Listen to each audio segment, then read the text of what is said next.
18장이 되겠습니다. 1절에 보면 스스로 갈라지는 자는 자기 스스로 어떤 한 모임 속에서 자기 스스로 갈라져 버리는 그런 경우들이 있죠.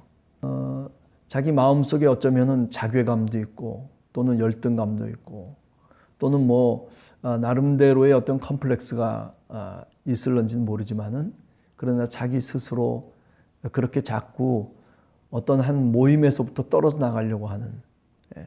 그러나 오늘 성경 말씀을 보면 그런 무리에게서 스스로 갈라지는 자는 지혜를 배척하는 것이다. 그렇게 얘기를 하고 있거든요. 그러니까 사람이 서로 화합해서 산다는 게 그만큼 지혜로운 것이다라고 하는 거죠. 현대 사회가 되면 될수록 소가족이 되고 핵가족이 돼버리잖아요. 그게 사실은 삶의 지혜를 배우는 기회들을 잃게 만드는 원인이 될 수 있다라고 하는 거죠. 생각해 보세요. 많은 사람들이 한 가족을 이루어서 그저 옛날에는 대가족을 이루면서 살아갔잖아요. 할아버지도 있고 할머니도 있고 손자도 있고 그런가 하면 며느리도 있고 그 속에서 삶의 지혜를 배우는 겁니다. 그게 전통이 되는 거죠.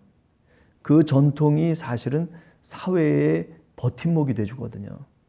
사회가 어떤 어려움을 만나게 된다든지 어느 가정에 힘든 일이 생긴다든지 그러면 그런 전통이 하나의 기준점이 되는 거죠.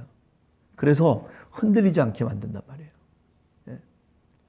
신앙의 공동체도 마찬가지라고 생각해요. 교회라고 하는 것도 흔들리지 않기 위해서는 그런 전통이 분명해져야 됩니다. 그래서 연세 드신 분부터 시작해서 어떻게 신앙생활을 하고 있는지, 그죠? 기도하면서 또 새벽기도 빠지지 않고 정말 하나님께 간절하게 구하고 있는 그런 사람들이 많아지면 많아질수록 어떻게 해요? 그 교회는 흔들리질 않죠. 왜? 밑바탕과 그 전통이 있기 때문에 그런 겁니다. 그런데 자꾸 모이기를 패하는 어떤 사람들처럼 너희가 그렇게 하지 말라라고 하는 신약의 말씀도 있잖아요. 왜 그런 얘기를 하는 거냐면 그 속에서 지혜를 배운단 말이에요. 그 속에서 믿음을 배운단 말이에요. 그 속에서 하나님을 어떻게 경외하고 어떻게 하나님과 함께 살아가는지를 배운단 말이죠. 헌금하세요. 무슨 봉사하세요. 또는 무슨 어떻게 하세요. 성가대도 한번 해보세요. 이래서요. 그렇게 강요하고 그렇게 말하고 그렇게 설득해서 되는 것이 아니라 그냥 앞서 있는 지도자들이 그렇게 살아가면 어떻게 돼요?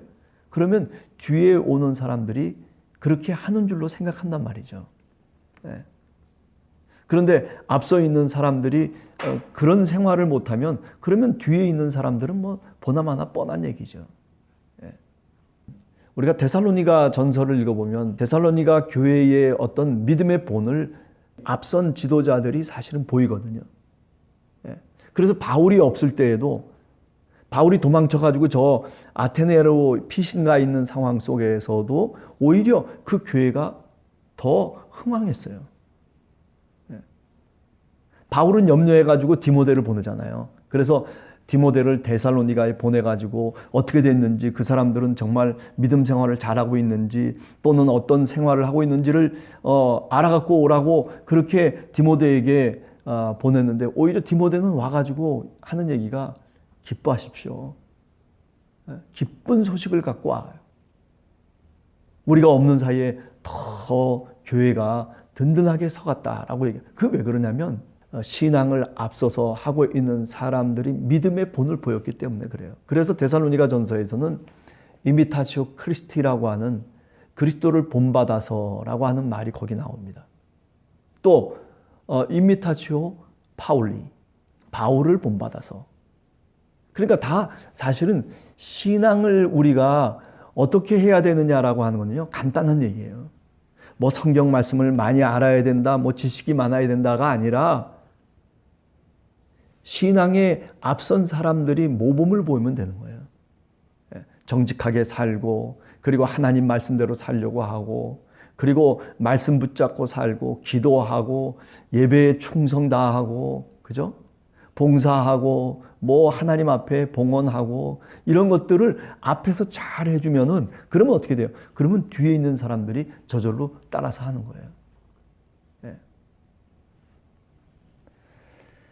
자, 그렇기 때문에 사실은 어느 한 믿음의 공동체 속에서 또는 어느 한 그룹 속에서 같이 함께 신앙생활을 한다는 것이 그만큼 지혜로운 것이다라고 하는 것을 우리가 다시금 이야기하게 됩니다. 자, 그런데도 불구하고 2절에 보면 미련한 자는 명철을 기뻐하지 아니하고 자기 의사를 드러내기만 기뻐하느니라. 자기 말만 하는 거죠. 이런 사람들이 종종 있어요. 그죠? 예. 남의 얘기를 좀 귀담아 들어주고 그 사람의 말에 공감해 주면서 그러면서 대화가 이어져야 되는데 그런데 내 이야기만 하는 거예요. 예. 남의 이야기 얘기해도 듣지도 않아요. 그 마음속에 고집이 있어가지고 그런 충고라든지 또는 조언이라든지 뭐 이런저런 얘기들에 대해서 귀담아 듣지 않고 마음에 새겨듣지 않는 거죠. 교회라고 하는 이 공동체 속에서 한번 생각을 해보면 하나님의 말씀이 전달되어질 때 그것을 우리가 오늘 좀 데살로니가 교회 얘기를 좀 합니다만은 데살로니가 교인들은 사람의 말로 받지 아니하고 하나님의 말씀으로 받았다라고 그러거든요. 그게 저는 바로 오늘 이 이야기라고 생각해요. 누군가 하는 이야기를 평상시에도 그렇게 귀담아 듣는 사람들이었다라고 하는 말이죠. 예.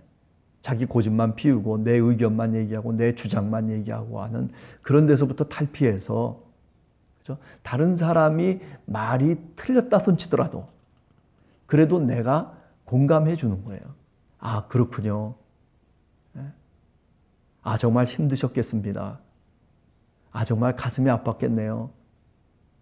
그렇게 공감해 줄 때에 서로 신뢰가 생기는 거죠. 그죠? 우리가 신앙의 이 공동체를 이끌어 갈 때에도 뭐 인원이 많건 작건 간에 늘 자기 의사만을 드러내려고 하는 것은 그것은 사회생활을 잘 못하는 거예요. 남의 의견을 잘 귀담아 듣고 그거를 되새겨주고 또 거기에 대해서 공감해 줄 수 있는 그런 그 마음의 여유가 사실은 우리 모두에게 필요한 거죠.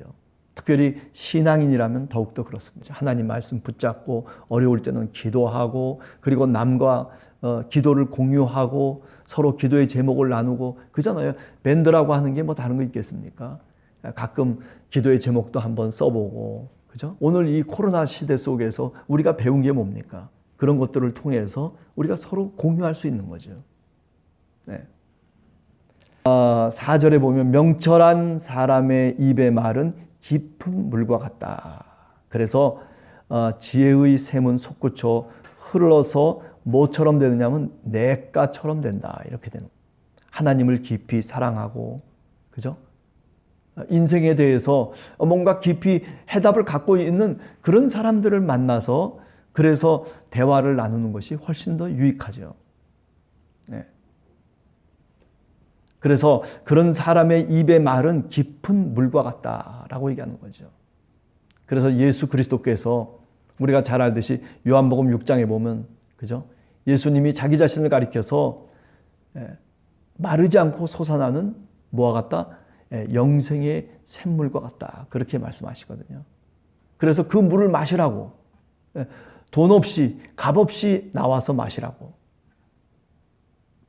오늘 우리 주님이 바로 뭐와 같이 우리들에게 다가오시냐면 이렇게 마르지 않는 그 샘물처럼 우리들에게 우리 인생의 답을 제공해 주시고 그리고 우리의 삶의 모든 시원한 샘을 우리들에게 제공해 주시는 분. 우리가 예수 그리스도의 말씀을 가만히 들여다보면 그런 지혜가 생기게 되는 거죠.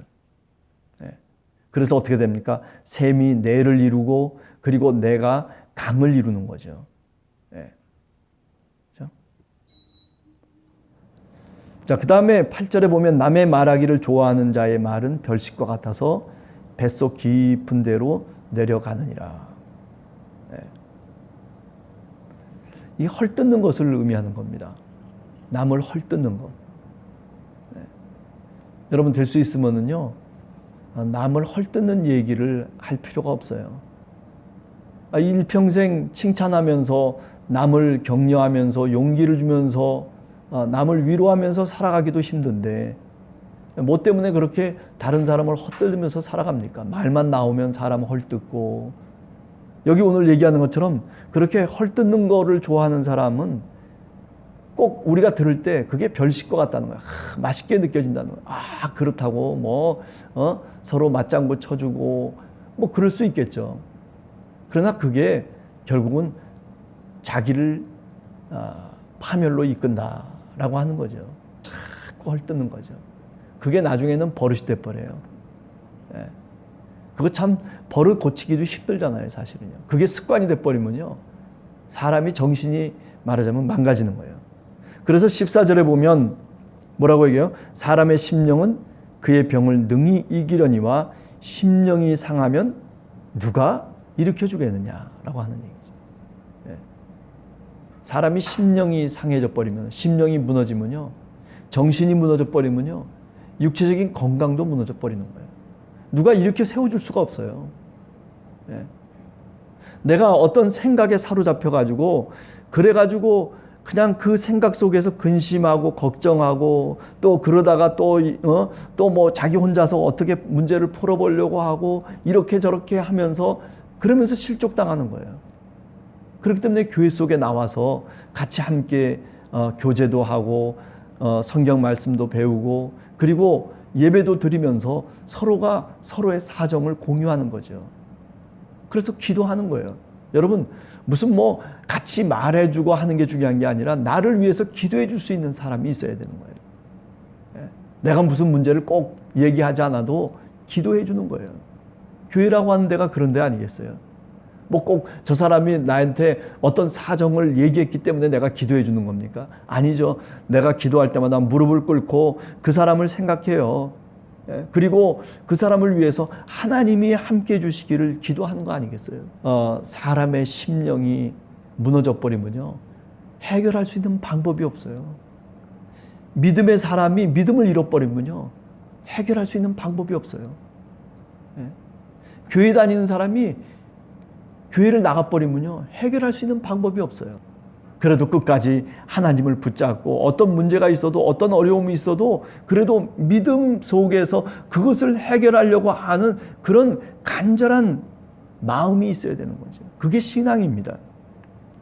그래요. 13절에 얘기하는 것처럼 뭔가 누가 말을 할 때 어떤 사연을 얘기할 때 듣기 전에 대답하는 자는 미련하고 욕을 당하느니라. 우리가 깨딱하면 이렇게 되는 경우들이 많죠. 다 들어보고 그 사람의 사정이 무엇인지를 다 들어보고 그리고서도 얼마든지 얘기해 줄 수 있는데, 그런데 미리 선입견을 갖고 얘기해 버리는 거예요. 그러니까 실패가 되고, 그러니까 그것이 정답이 아니라 오답이 될 수밖에 없는 거죠.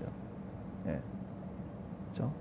여러분과 오늘 하루를 살아가면서 오늘 이 잠언의 말씀처럼 우리가 사람을 사귀어도 지혜 있는 사람과 사귈 수 있는 우리 삶이 되기를 원합니다.